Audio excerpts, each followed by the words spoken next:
In a peaceful restaurant, numerous families are enjoying their lunch when, unexpectedly, the diners rush to take cover under the tables, gripped by panic. However, Andy, a young woman in a police-like uniform, stays still, paralyzed and confused. Suddenly, Laura, her mother, throws herself forward and pushes Andy to the ground, covering her with her own body.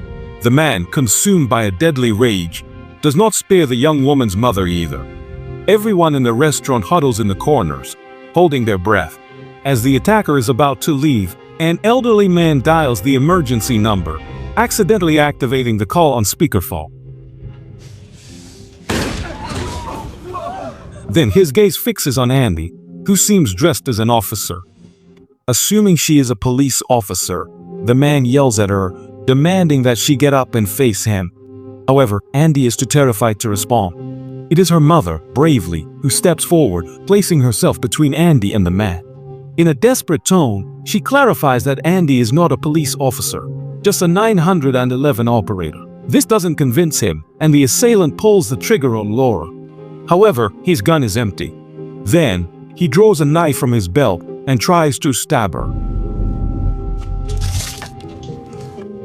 thus ending the horror they have lived through.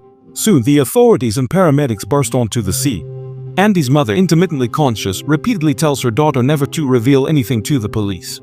Andy is completely disoriented. What secret is her mother hiding? Why would the police be a threat to her? Is my mother an older version of Kill Bill? Later, a detective visits the hospital to question Andy. Following her mother's instructions, she gives vague answers to the detective's question. Meanwhile, the news starts reporting on the incident, showing a photo of Laura. They call her a heroine, but she doesn't seem to enjoy the attention. Laura suddenly becomes the center of attention for the whole city. Upon seeing this, Laura demands to be discharged from the hospital immediately and wants to go home.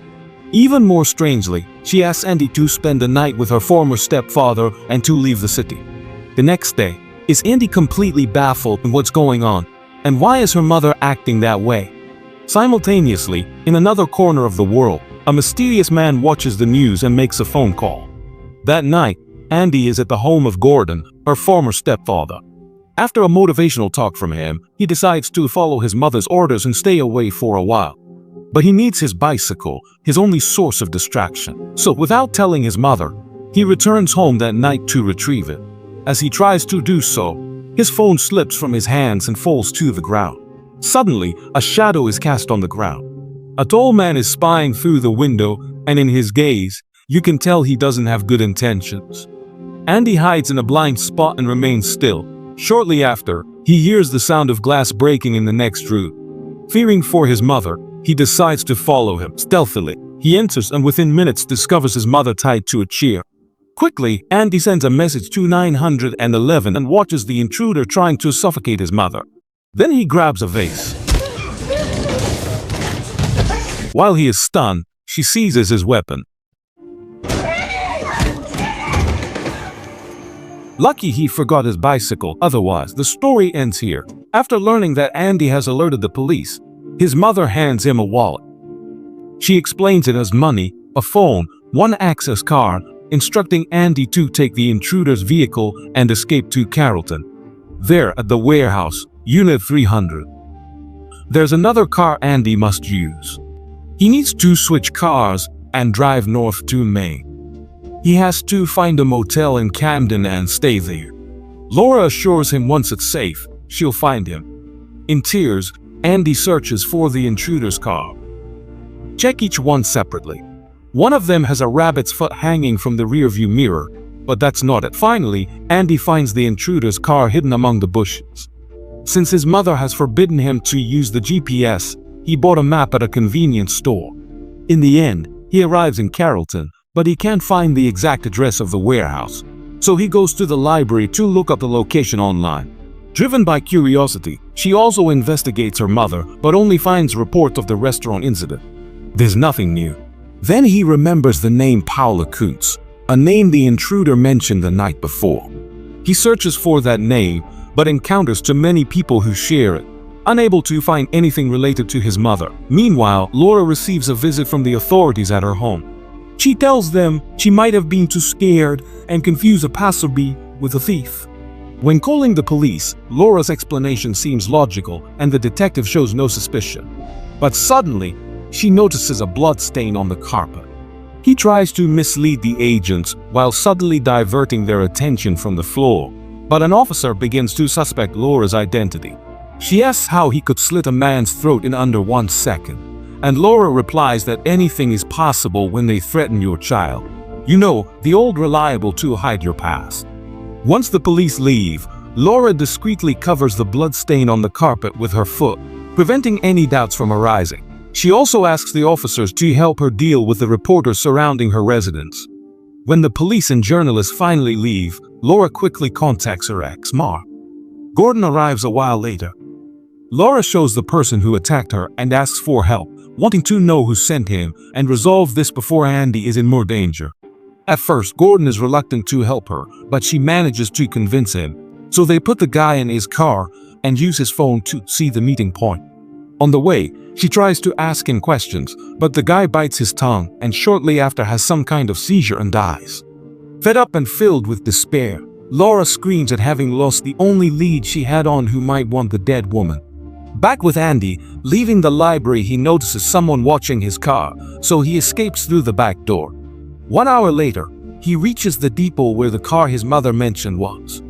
Although it looks like a wreck, its engine is intact and starts without problems. It also had a large amount of money in the trunk and several fake IDs of her mother, which upon seeing them fill her with doubts. Now he has millions hidden in an old car, but his daughter has a cheap phone without GPS. That night, Andy gets bored at the hotel and decides to go out for a drink there. She tries to sit alone and not draw attention, but an annoying woman says she saw her on TV and wants to know what she felt then.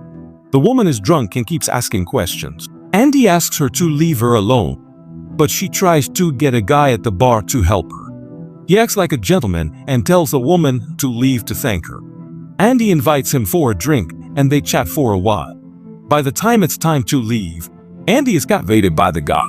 His name is Michael and he is charming, but when she accompanies him to his car, she sees the rabbits which she had observed outside her house that night. Scared and convinced Michael might be following her, she returns to the hotel, locks the door and grabs the gun. The next morning, she goes out and doesn't see anyone around, so she escapes, but leaves the car. She's sure someone put a tracker on her and she's not wrong. Michael was in the next room and had indeed placed a GPS on her car. After buying a car with his mother's money and paying extra to skip forms, Andy reaches Charlie's house, a loyal friend of his mother for years. She tells him about the attackers, the money, and the fake identities. She knows someone is following her and she might be in danger, but she doesn't know what to do. Charlie tells her she's safe now, no need to go to Maine. He'll prepare something to eat and they'll discuss how to help her mother. For a moment, Andy feels calm, but then remembers that her mother never mentioned she was going to Maine. So when Charlie gets up, she checks the drawers and finds photos that make her very nervous. Could it be that everyone has a hidden double life in this story, so she decides to flee the house? Then she calls Gordon and demands to know the truth. She's tired of running without knowing why. Gordon tells her he doesn't know everything. Her mother wasn't honest with him either. He only knows she had a painful past and is extremely cautious. On the other hand, we see Laura giving an interview on national television, thanking the public for their support, but also taking the opportunity to send a hidden message to whoever is trying to harm her. A message comes through loud and clear for the man we saw earlier, who becomes enraged hearing this. Gordon appears after the interview. Laura is eager to leave for Maine to meet her daughter, but Gordon reveals to her that Andy is not there. He went with Charlie and is demanding to know the truth. Meanwhile, Andy doesn't give up on his search for this Paula. He knows she is the key to all of this. So he borrows a tablet from a passerby. After filtering information, he finally finds Paula Cons, the name the intruder mentioned to his mother. This person is serving a sentence for murder. However, Andy doesn't give up and shows up at the courthouse. He intentionally spills coffee on the lawyer's bag and takes the opportunity to steal her identification. Meanwhile, Michael checks his car and finds the suitcase of cash, but he doesn't take it immediately. His goal goes beyond the money. Andy disguises herself as a lawyer and successfully enters the prison. He meets Paula and shows her his mother's IDs, asking if she recognizes her. Seeing the photos, Paula becomes uneasy, cursing Laura. It turns out that Laura comes from a wealthy family and Andy's uncle is running for vice president. The truth seems to involve some family interests. Just when Andy feels lost, she notices that Michael is after her. Determined, she quickly walks away, drives through several streets, and hides in an alley. But with her location, Michael reaches her. Luckily, Andy is smart and surprises him from behind with a weapon, and Michael finally reveals his identity. He's a police officer whose mission is to protect Andy from danger. He shows her his ID and says Charlie is his boss. She trusts him, and they rent a motel room for the night. Sure, you trust the first handsome guy who shows up. Stranger's still alive. As soon as Andy falls asleep, Michael sneaks out and makes a suspicious phone call. Suddenly, a burly man bursts into the room and grabs Andy by the neck. Fortunately, Michael arrives just in time to stop him. While the two of them face off, Andy escapes running, chased by a car. Desperate, she finds herself in a dead-end situation, but in the end, Michael appears and they escape together from the attackers. Meanwhile, Laura is intercepted by two vehicles on her way to find Andy. They take her to a safe house and lock her inside. It is revealed that her mother signed a witness protection agreement with the police. Both she and Andy are under the protection of the law. Charlie, the supposed friend, is actually the head of the protection operation, and Michael wasn't lying, he is one of Charlie's subordinates. To be able to leave and find her daughter, Laura ends the protection agreement the next day, reclaiming her true identity and her name, Jane Keller. With Michael's help, Andy finally meets her uncle Jasper, who is in a very important election campaign. For a moment, Andy feels proud of her uncle and wonders why her mother would hide her family and not talk about him for 30 years. Andy reveals his identity to his uncle, who arranges a private room to talk, but Michael isn't allowed in. However, Michael accidentally discovers the burly man who attacked Andy the night before. He chases him, but loses track outside. Then, he realizes he's being deceived. Back at the reception, Andy's already gone with her uncle, leaving just a phone only Laura can contact. When Andy wakes up, he finds himself in a mansion for the first time, with endless views stretching beyond the window, a house so imposing that it takes him 1 hour to explore it all. He can't believe his mother lived in such a luxurious residence during her childhood. He feels that the air there is different, almost sweet. To try to learn more about his family's history, Andy reviews videos of his grandfather. He is surprised to discover that his grandfather was publicly murdered by a villain during an interview 30 years ago. After that incident, his mother joined the witness protection program. Andy asks his uncle who wanted to end his grandfather's life and why his mother chose the program. His uncle says the family business is tied to many things and his grandfather's unconventional style made many enemies. Regarding why Laura joined the witness protection program, her uncle offers no certainty. Maybe she wanted a normal life. However, he finds it hard to understand why Laura didn't try to contact them in 30 years. She's family, after all. That morning, Andy asks a servant to find the videotapes from his mother's childhood. A whole box is filled with recordings of Laura's performances. He never imagined that his mother had been a talented pianist in her youth. A few moments later, the old butler brings to light a valuable videotape that will reveal the identity of Andy's biological father. In the video, Laura is seen as a teenager. She fell in love with a forbidden man, the leader of the villains who murdered Andy's grandfather. Meanwhile, since Laura has ended her protection agreement with the police, Michael is called to the station. His boss asks him to prepare a detailed report, but halfway through, he gets a call from Laura. Michael tells her Andy was taken by her uncle. Laura is alarmed and hangs up. Experience tells Michael things aren't so simple. He cancels the report and leaves the police station with the suitcase full of cash. He hides in a motel and counts the money. As soon as he finishes, he receives a call from Andy, who asks if he has any information about Nick, as he believes he might be his father. They agree to meet the next day at a specific location. While Andy is at her uncle's mansion, she looks for him and shows him a photograph of Nick, asking if he knows him. His uncle shakes his head and asserts that he's not sidetracking the conversation, suggesting they should enjoy the moment since they are just getting to know each other. Unable to find answers with her uncle, Andy goes to the old butler who gave her the tape, but she doesn't answer her door. But right next door, Andy discovers a group of people who have cameras installed in her room. Without hesitation, she grabs her bag and flees the mansion. Finally, this girl has some common sense. Andy meets Michael at the docks. She tells him everything she has discovered over the past few days. In turn, Michael expresses his own suspicions. His uncle has infiltrated a spy into the witness protection program. The man who attacked Andy at the motel that night was one of her uncle's subordinates. But his target wasn't Andy, it was the suitcase. Michael believes the money is crucial evidence. Suddenly, someone bumps into Michael and apologizes. Neither notices anything suspicious. The next second, Michael collapses. He tells Andy to run, but she stays put. She starts first aid. She leaves only after the ambulance arrives. Afterwards, she heads to Michael's hotel to retrieve the suitcase of money, but a few seconds later, the bad guys show up. Andy hides in the bathroom observing, clearly recognizing the man who assaulted her that night to recover the suitcase. Andy follows him in her vehicle and waits for them to stop at a supermarket. Andy, in a burst of cunning, places large nails under the tires of his car.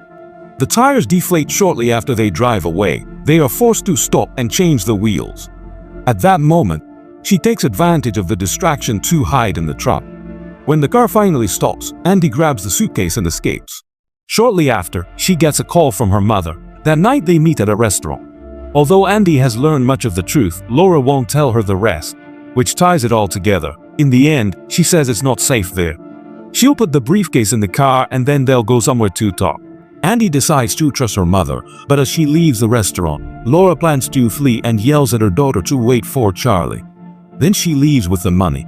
Charlie shows up a few minutes later and Andy leaves with him. He tells her they will have to drive all night to reach a safe place. Andy falls asleep, but the next morning she wants answers. Charlie only knows what's needed and they can't have a long conversation because this happens. Upon waking, Andy finds herself in a familiar house. A feeling of deja vu overwhelms her, faintly recalling living there during her childhood. But now the house has been uninhabited for years. Andy descends the stairs cautiously. In the kitchen, there's a man trying to make breakfast. It's Nick, her father, who had been searching for her for over 30 years. Unlike the others, Nick offers to tell her the whole truth without digressions. Starting with 30 years ago, Laura, barely in her 20s, was already a recognized figure in the performing arts world. Her father, Martin, seemed to revere her, but in reality he treated her as a decorative artifact of the family. Laura was treated like a music box for her father's associates, who never really cared about her.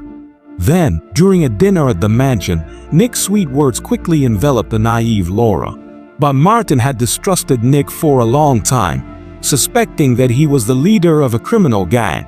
And he was not wrong. Nick was part of a liberal organization that fought against Martin and his ideals. However, Laura was deeply in love with him and helped them in their missions to stop playing the piano. She even hurt her fingers with a car door just to ruin an evening at the mansion and give Nick time to continue with his plans. Shortly after, she became pregnant with Andy, and when Martin found out, he tried to poison her tea to drug her and remove the baby from her womb. But she escaped and went with Nick, who hit her for being so stupid and threatening his plans.